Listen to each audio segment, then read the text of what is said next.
Oi, gente. Saiu o resultado da pesquisa Datafolha e ela traz más notícias para Bolsonaro e boas notícias para Lula. Eu vou falar com vocês dos resultados, né? Lula manteve 48% dos votos válidos e tem uma possibilidade de decidir a eleição em primeiro turno, né? A reprovação de Bolsonaro aumentou, Lula também fica com 54% no segundo turno e Bolsonaro 38%.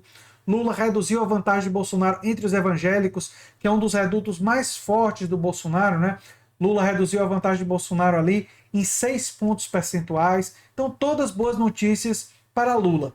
Mas tem uma outra coisa conectada a essa que eu queria comentar com vocês, que vocês devem ter visto nos últimos dias, falas moderadas do Bolsonaro. Bolsonaro dizendo que pede desculpas, né, por ter dito que não era coveiro.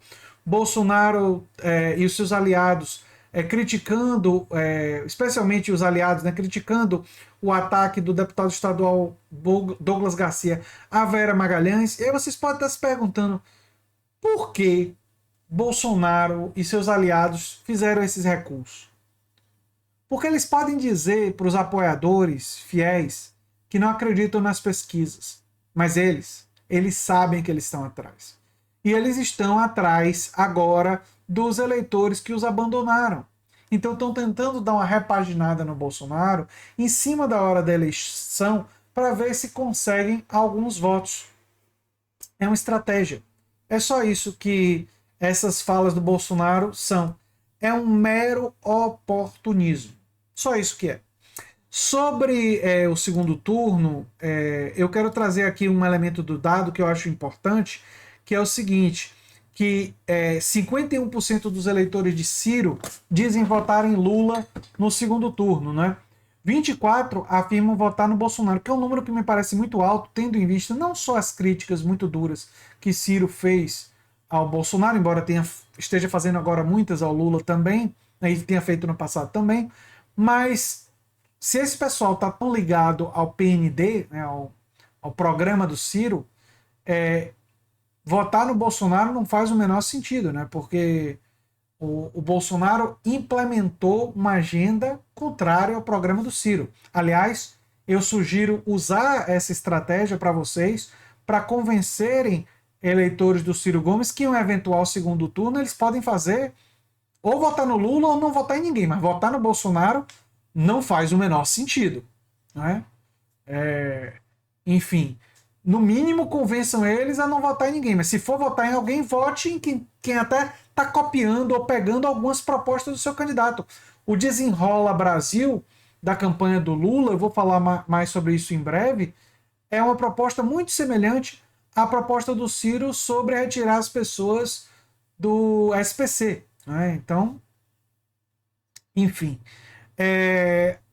Também tem um pessoal aqui que não vota em nenhum dos dois. No caso da Simone Tebet, 40% afirmam votar em Lula, 24% com Bolsonaro e 33% com ninguém.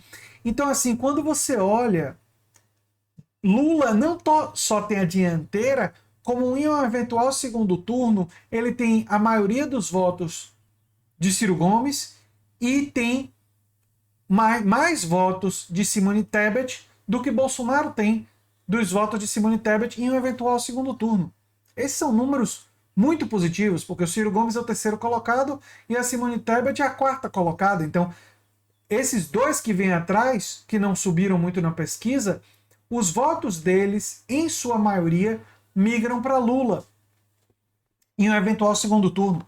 E eu acredito muito que nas próximas semanas nós vamos ver uma tentativa de convencer essas pessoas a migrarem os votos já no primeiro para tentar arrematar a eleição. Lula, inclusive, falou que tem que se tratar isso de uma forma não agressiva, não se pode fazer uma pregação do voto útil com muita agressividade, tentando inviabilizar candidaturas, porque se isso for feito, tende a fazer esses eleitores ficarem ainda mais resolutivos em ficarem com seus candidatos até o final. Eu acho que a fala de Lula foi até inteligente nesse sentido, de que realmente é muito melhor essas pessoas irem no apoio soft, não é? Ou seja, no apoio que Ciro e Tebet têm, que é aquele voto de menos intensidade, né? E tentar convencer essas pessoas, mas sempre dizendo para elas que elas têm direito a escolher o candidato delas e tal. nunca ser muito agressivo, porque a pessoa se for agressiva nesse convencimento, a tendência é o tiro sair pela culatra, né?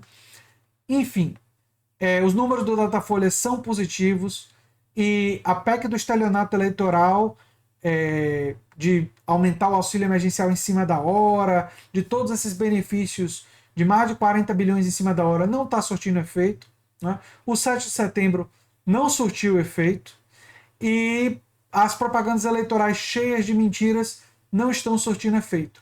Mas nós não podemos ficar de salto alto. Nós não podemos ficar achando que podemos sentar em cima dessa vantagem. Temos que lutar até o último minuto da campanha. E nós vamos ter que lutar, inclusive, depois da vitória eleitoral, que eu acredito que nós vamos obter sim. Mas nós temos que lutar para que ela seja a maior que for possível. Não podemos entrar no já ganhou, mas também essa pesquisa a gente não pode ignorar, nos enche de otimismo, sim, para a eleição. Otimismo é uma coisa positiva, acomodação, jamais.